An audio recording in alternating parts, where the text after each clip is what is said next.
Kira-kira apa sih yang bikin sebuah desa itu hidup? Bukan cuma soal program pemerintah ya, tapi denyut nadi yang sesungguhnya. Nah, kali ini kita bakal bedah tuntas sebuah laporan penting dari Sulawesi Tengah. Laporan ini mengungkap siapa sih pahlawan-pahlawan di balik layar pembangunan masyarakat di sana? Kelihatannya pertanyaannya simpel ya, tapi jawabannya wah ternyata kompleks banget. Ini ngebuka sebuah jaringan rumit yang jadi penopang hidup ribuan komunitas.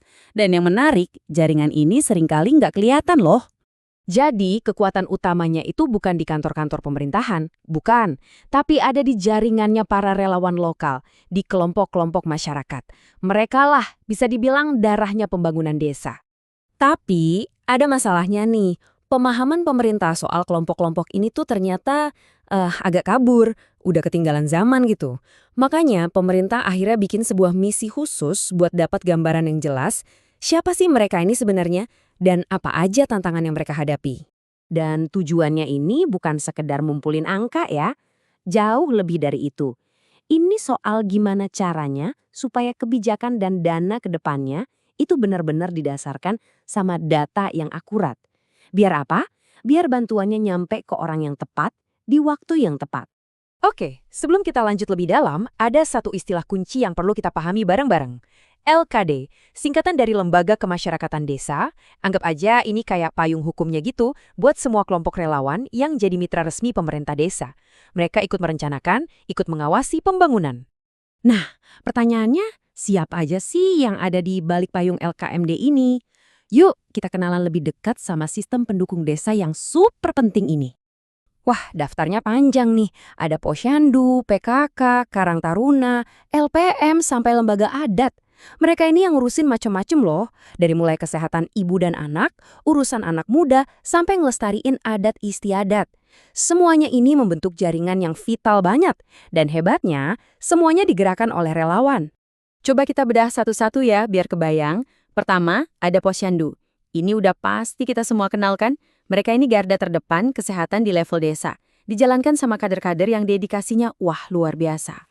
Terus, ada juga PKK. Fokus mereka itu ke pemberdayaan kesejahteraan keluarga. Ini penting banget loh, karena keluarga kan ibaratnya pondasi dari sebuah komunitas. Dan tentunya Karang Taruna. Ini wadahnya anak-anak muda desa biar bisa aktif dan berkontribusi. Jadi kalau digabungin, mereka semua ini plus lembaga-lembaga lainnya benar-benar jadi jaring pengaman sosial yang krusial banget buat desa. Oke, jadi seberapa besar sih sebenarnya jaringan tak terlihat ini?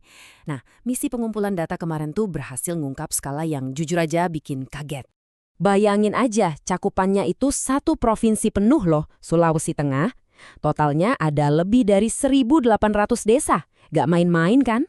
Dari total itu, ada sekitar 561 desa dan kelurahan yang ngasih data balik. Angka ini udah lebih dari cukup buat ngasih kita gambaran yang jelas banget soal apa yang sebenarnya terjadi di lapangan. Dan ini angka yang paling bikin melongo.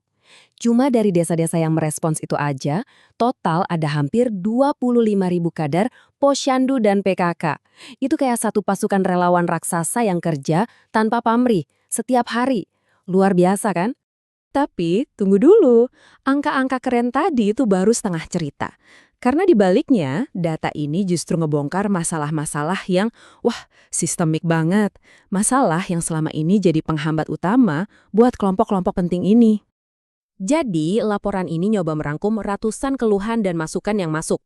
Dan ternyata mengerucut jadi 4 masalah utama.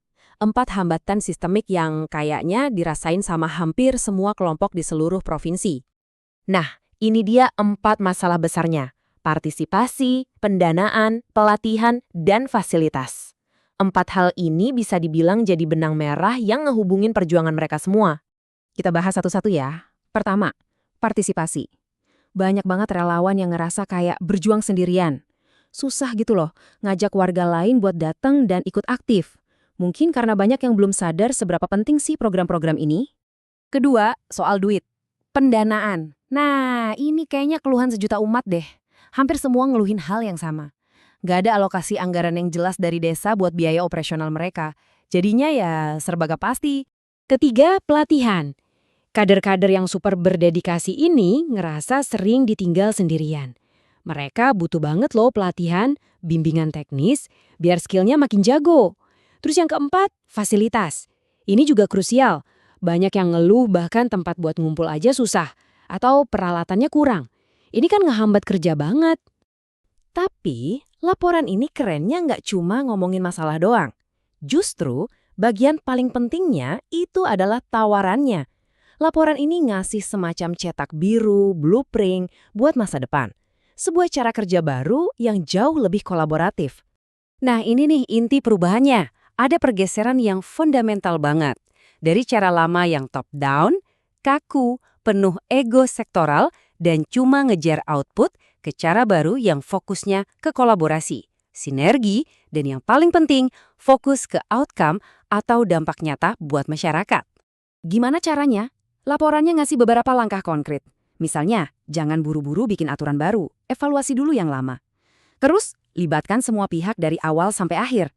Ukur sukses itu dari hasil nyata di lapangan, bukan dari berapa banyak aturan yang dibuat. Dan terakhir, buka pintu lebar-lebar buat kemitraan, bahkan sama swasta sekalipun.